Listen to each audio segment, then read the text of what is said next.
competence by practicing the 15 trust attributes such that you are regarded as DDR by yourself, people, company and the entire ecosystem. जोरदार तालियां भैया।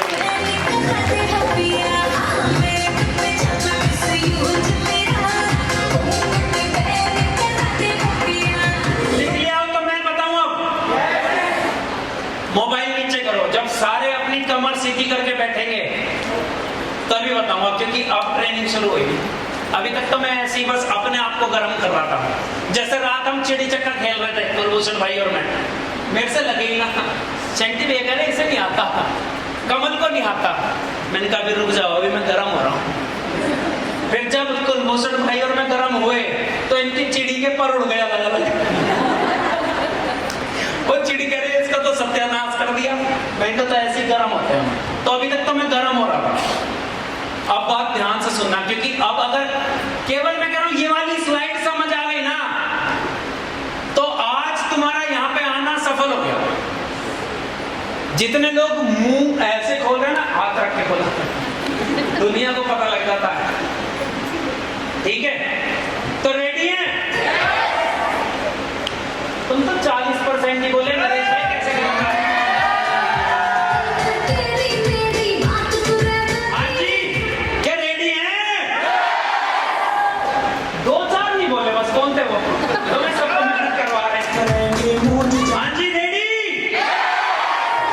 पानी पीने तो नहीं जाना किसी को? अब दीदी की तरह अगर किसी को और रुके कोई पिएगा? उससे जिसे प्यास लगेगी मेरी तरह वो पिएगा। आप बैठो।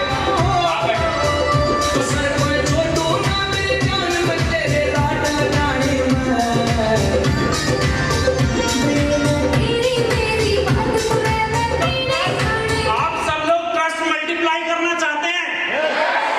पहले तो आपको ये पता होना चाहिए ट्रस्ट कैसे बनेगा। तो trust multiplication is a wise पता ना, वाइज मैंने पिछली ट्रेनिंग में एक ट्रेनिंग में समझाया था। इंटेलिजेंट और वाइज दो अलग चीजें होती हैं। इंटेलिजेंट वो होता है जो जानता है, और वाइज वो होता है जो करता है। जैसे सुबह उठना फायदेमंद है, सबको पता है ना? लेकिन वो इंटेलिजेंट है जिसको पता है। जो सुबह उठता है वो वाइज है। किताबें पढ़ना फायदेमंद है, ये सबको पता है, ये इंटेलिजेंट है। लेकिन जो पढ़ता है वो वाइज है।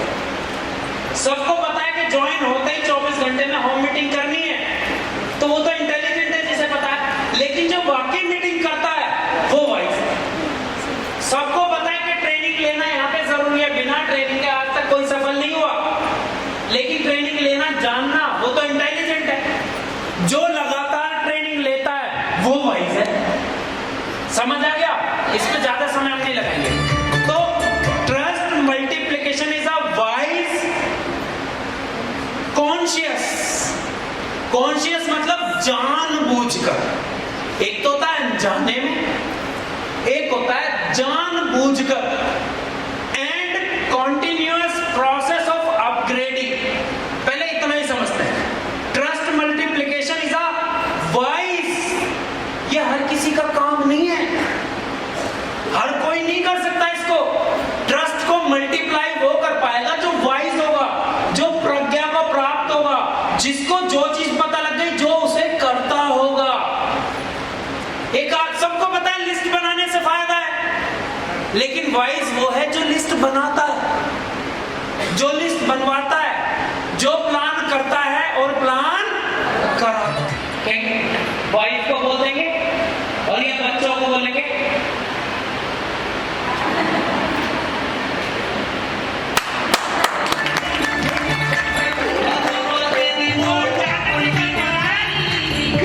फोन उठा और बोल पापा यहाँ नहीं है, बाहर मोबाइल छोड़ के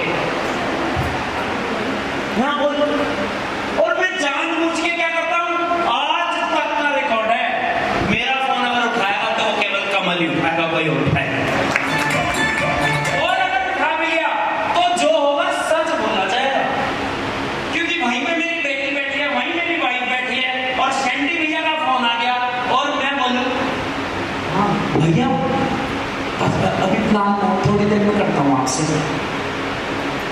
तो अनजाने में मैं अपनी बेटी को, अपनी वाइफ को क्या सिखा रहा हूं कि झूठ कैसे बोला जाता है। अब भैया का कई बार फोन आता है, ये मैं भी जानता हूं, मेरा परमात्मा जानता है, या भैया भी जानते होंगे। कितनी बार भैया पूछते हैं, हाँ कमल कहाँ है? इनकी घर होता है मेरे साथ, क्योंकि मुझे पता है कि यार मैं घर हूं तो बोलने में क्या दिक्कत है, हूं तो हूं घर पे, कोई दिक्कत है तो है, कोई काम है तो है, कुछ नहीं है काम तो नहीं है। लेकिन यहाँ पर क्या होता है लोग, और मैं जानबूझ के ये करता हूँ, जानबूझ के क्यों करता हूँ, ताकि मेरी वाइफ को, मम्मी को या मेरी बेटी को पता लगे कि यार ये सही। या और कोई भी मेरी टीम का फोन आता है, मैं उससे केवल पॉइंट टू पॉइंट बात करता हूँ, पॉइंट टू पॉइंट बात करता हूँ, जो भी बात करता हूँ सही करता हूँ। और वरना ज्यादातर लोग अनजाने में ही क्या कर रहे हैं,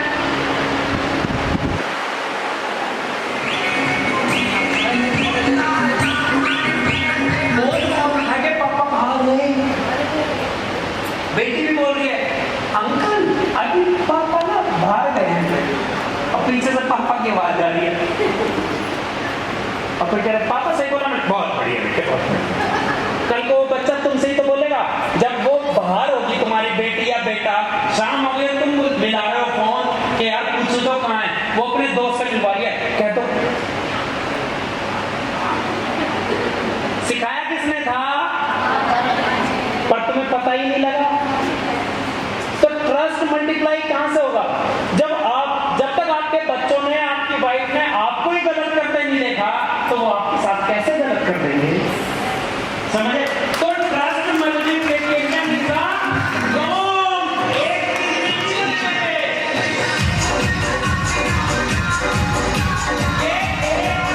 बनने वाली चीज उसकी पर्सनैलिटी में है कि उसने वो पेट्रोल सबसे ले लिया, इंडियन ऑयल था या एचपी था सबसे ले लिया, और उनको क्या बोला कि अगर किंगफिशर चलेगा उसमें दम होगा देने का तो दे देगा, नहीं तो नहीं, जबकि वो सारा पैसा उसका विदेश में है, लेकिन नीयत खराब है ना, देना नहीं चाहता। तो इसलिए अब जैसे बोलना है, बार बार बोलो इस चीज को, personal ethics, professional competency, personal ethics, जोर से बोलो ना, बिना माइक के भी मेरी आवाज जा रही थी ना, तो आपकी मेरे तक क्यों नहीं आ रही? एक मिनट, कोई देखे या ना देखे, ऊपर वाला देख रहा है ना, और अगर तुमने ये दिल से नहीं बोला तो मैं कहूँ यहाँ पे अगली बार आप आओ ही ना। तो अब कोई सोचा हो क्या बोल जाए, तो मतलब तुम नहीं बोल सकते, है ना? और इतना तेज बोलना कि आप सोचो कि हॉल में आप ही और आपको मुझे ये दिखाना है कि मैं कितना तेज बोल सकता हूं, ठीक है? Personal ethics, professional competency, personal ethics, ऐसे करो इशारा, मैं दिख नहीं रहा उसको।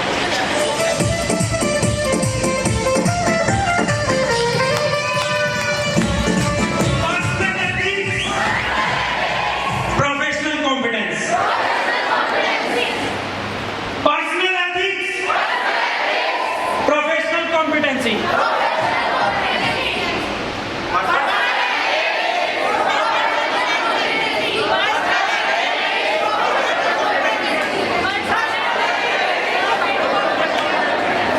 समझ आया सबको? पर्सनल एथिक्स क्या है? जो आप क्या जो आपका व्यक्तित्व है, जो आपकी पर्सनैलिटी है, और जो प्रोफेशनल चीजें वो कहां से चलेगी? दिमाग से। अब ये आपने याद रखना है, जैसे मैंने पिछली बार भी कुछ लिखवाई थी चीजें, ये लिखवाया है मैंने, इसको अच्छे से फोटो खींचो, जो मर्जी करो, इसका प्रिंट आउट निकलवाना है आपने, अपने फोल्डर में लगाना है, अपने घर में लगाना है, जहां मर्जी लगा लेना। मैं कहता हूं जीवन में हर एक इंसान आपको सपोर्ट करेगा अगर आपने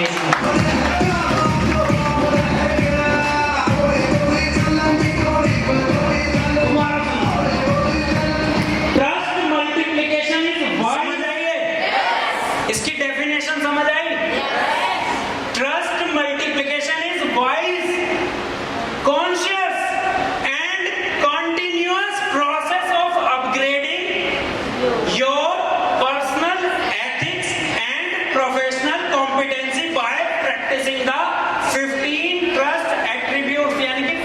ऐसी चीजें जिनको प्रैक्टिस करेंगे such that you are regarded, यानी कि तुम्हें एक उपाधि मिलेगी, आपको रिगार्ड किया जाएगा एज अ DTR। DTR मतलब होता है डिपेंडेबल, जिस पे आप डिपेंड कर सको। जैसे मैं बोलूं कि नरेश भैया 5 मिनट है आपके पास और सबके चेहरे पे स्माइल और सबके हाथ में मोबाइल लाना है आपने, तो मैं कह सकता हूं ना कि मैं इन पे डिपेंडेबल हूं। मैं कहूंगा एक लगा दे यूपी वाला, सब तुरंत तैयार हो जाएंगे। मुझे इन पे भरोसा है ना। Dependable T4, dependable T4, trustworthy. मैं इन पे भरोसा कर सकता हूं कि मैं यहाँ पे इनको अगर स्टेज पे चढ़ा के 10 मिनट जो मर्जी करके आऊं, 10 मिनट किसी को मेरी याद आने वाली नहीं आने देंगे। T4 ट्रस्टवर्थी और R4 रिलायबल। रिलायबल मतलब क्या होता है? जिस पे हम विश्वास करते हैं बहुत ज्यादा। That you are regarded as DTR, dependable, trustworthy और reliable by yourself। सबसे पहले क्या बोला मैंने? किसकी नजरों में आप DTR होने चाहिए? किसकी नजरों में? अपनी नजरों में, है ना? किसकी नजरों में? अपनी नजरों में मैं डिपेंडेबल हूं, मैं ट्रस्टवर्थी हूं और मैं रिलायबल भी हूं। बाय योरसेल्फ और बाय पीपल, लोगों की नजरों में भी यही होना चाहिए। लोगों की नजरों में भी आप DTR होना चाहिए और कंपनी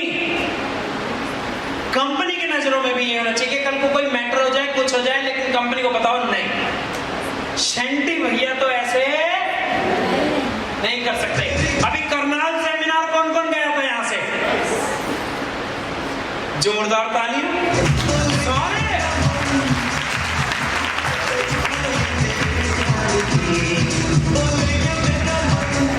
जैन साहब ने क्या बोला था कि 16 लेवल छोड़ो, 14 लेवल छोड़ो, अगर कंपनी के 110 लेवल भी बना दिए जाएं तो रविंदर शेट्टी कहीं जाने वाला नहीं।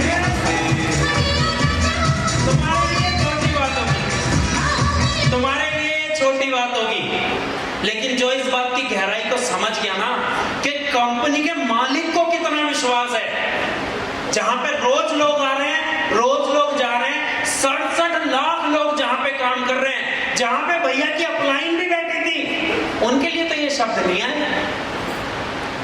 भैया की कितनी सारी टीम वहां पे बैठी थी, लेकिन भैया का नाम लेके बोला गया, यानी कि कंपनी की नजरों में शंटी भैया क्या है? DTR। विश्वास किया जा सकता है ना इन पे? कंपनी विश्वास कर रही है ना इन पे? तो हमें नहीं करना चाहिए। हमारी नजरों में क्या है भैया कि यार भैया एक बार आ जाओ बस, आप बस सेमिनार पे। अब जैसे 10 तारीख को सेमिनार पे आ रहे हैं भैया, गुलाटी भी तो है। अब देखना क्या तैयारी करेंगे, वो हम जानते हैं या हमारा चौधरी साहब जानते हैं। बाकी रॉयल्टी अचीवर जैसे आते हैं, जिसको इनकी वैल्यू पता होगी वही तो करेगा ना तैयारी। तो हमें पता है कि एक बार भैया के कदम गुलाटी में पड़ जाए, उसके बाद गुलाटी में भी ऐसा मंजर आने में टाइम नहीं लगेगा सर।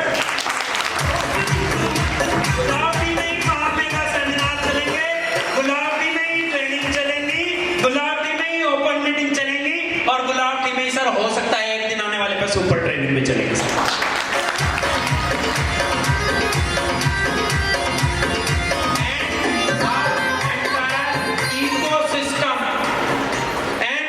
इकोसिस्टम का मतलब क्या है कि आसपास का जो वातावरण है, जहां मर्जी, मैं कहता हूं पूरे हिंदुस्तान में जहां पे भी DTM चल रही हो, कोई आपसे आपका इंट्रोडक्शन पूछे, आप कुछ ना कहना, बस एक बात बोल देना, शेट्टी भैया की टीम से। मैं कहता हूं आपको और कुछ बताने की जरूरत भी, सब कुछ पता लग गया, क्योंकि सबको क्या पता है, क्या है भैया? DTR। तो आज के बाद हमने भी इसी प्रोसेस पे चलना है। और ये DTR उपाधि कैसे मिलेगी? कैसे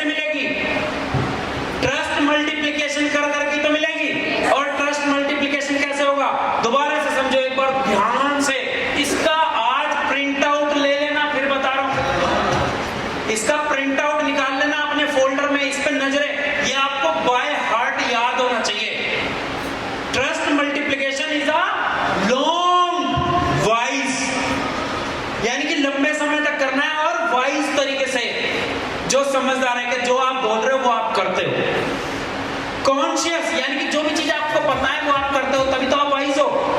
वरना आप जानते तो बहुत कुछ हो, करते कुछ नहीं हो। जो मैं हमेशा से, मेरा एक डायलॉग है ना कि आपकी टीम वो कभी नहीं करती जो आप उन्हें समझाते हो, जो आप उन्हें सिखाते हो, जो आप उन्हें बताते हो। आपकी टीम हमेशा वो काम करती है जो आप करते हो सर। आप अपनी टीम को डांटने लग जाओ, आपके नीचे सारे डांटने वाले पैदा हो जाएंगे अपने आप। आप अपनी टीम को कुछ ना बोलो, ऐसे ही छोड़ दो खुली, आपकी टीम में ऐसे ही हो जाएंगे। आप फास्ट लेवल अचीव करने शुरू करो, आपकी टीम फास्ट लेवल अचीव करना शुरू कर देगी। आप कंपनी के सिस्टम से, एथिक्स से काम करो, ट्रेनिंग्स लो, सेमिनार लो, लिस्ट बनाओ, प्रॉपर सिस्टम से काम करो। आपकी टीम लगातार सिस्टम से क्या जुड़ने लग जाएगी, लगातार काम करने लग जाएगी, है ना। कॉन्शियस एंड कॉन्टिन्यूअस, और ये लगातार रखना है आपने। प्रोसेस ऑफ अपग्रेडिंग, अपग्रेड क्या करना है, क्या अपग्रेड करना है, पर्सनल एथिक्स और प्रोफेशनल कॉम्पिटेंसी, यानी कि अपनी पर्सनैलिटी भी आपने अपग्रेड करनी है लगातार। अगर आप पहले ऐसे थे तो थोड़े कम हो जाओ लगातार, अगर ज्यादा ऐसे थे तो थोड़े ऐसे हो जाओ। क्रीम पाउडर लगाओ, है ना, ब्यूटी पार्लर चलवाओ, अपनी लगातार पर्सनैलिटी, अच्छा खाना खाओ, अच्छे कपड़े पहनो, ठीक है ना। मतलब अपनी पर्सनैलिटी लगातार। और पर्सनैलिटी ये मैंने बताया कि ये कैसे बनती है, ये अभी बताऊंगा। ये तो मैं मजाक कर रहा था आपसे, ऐसे ऐसे एक पर्सनैलिटी क्या होती है वो आपको भी बताता हूँ। और क्या बढ़ाना है, प्रोफेशनल कॉम्पिटेंसी, वो लगातार कैसे बढ़ेगी, जितना हम सीखेंगे उतने ही तो हम क्या हो जाएंगे, एक्सपर्ट बनेंगे ना। By practising the 15 trust attributes, यानी कि 15 ऐसी चीजें जिनको करने से ये लगातार बढ़ती हैं, वो भी आपको बताए जाएंगे। Such that you are regarded as DTR. अगर आप ये सारी चीजें लगातार करते रहते हो तो आपको डीटीआर की उपाधि मिलेगी। और वो डीटीआर की उपाधि कहां कहां होनी चाहिए, आपको खुद को लगना चाहिए कि मैं डीटीआर हूं, आपके लोगों को लगना चाहिए कि वो आप डीटीआर हो, आपकी कंपनी को लगना चाहिए कि आप डीटीआर हो, और उस सिस्टम से जुड़े हुए सभी लोगों को लगना चाहिए कि आप। पक्का? कौन समझाएगा? कोई समझ लेना, है ना। मेरे को भी एक दिन में समझ नहीं आई है, 1.5 महीने से प्रैक्टिस कर रहा हूं, जब समझ आई तो तुम्हें एक दिन में कैसे समझ आ जाएगी। पर कितने लोग इसका प्रिंट आउट निकलवा लेंगे, चेक करूंगा, सारे सीनियर चेक कर लेना। और जिसको ये बात मैं कहता हूं अगर समझ नहीं है, प्रिंट आउट आप मेरे कहने से निकलवा लेना यार, प्रिंट आउट निकलवा लेना। और जिस दिन ये समझ आ गई उस दिन से फिर देखना क्या ड्रामा आपकी जिंदगी में मचता है, खलबली। फिर मचाएंगे खलबली, क्योंकि ये छोटी चीज नहीं है। अब ट्रस्ट जो मैं बता रहा था ना अभी, पीई और पीसी, पर्सनल एथिक्स, दो चीजें होती है ना। क्या क्या होती है, एक तो होती है पर्सनल एथिक्स, मतलब पर्सनैलिटी। ये थोड़ा ब्लर है क्या,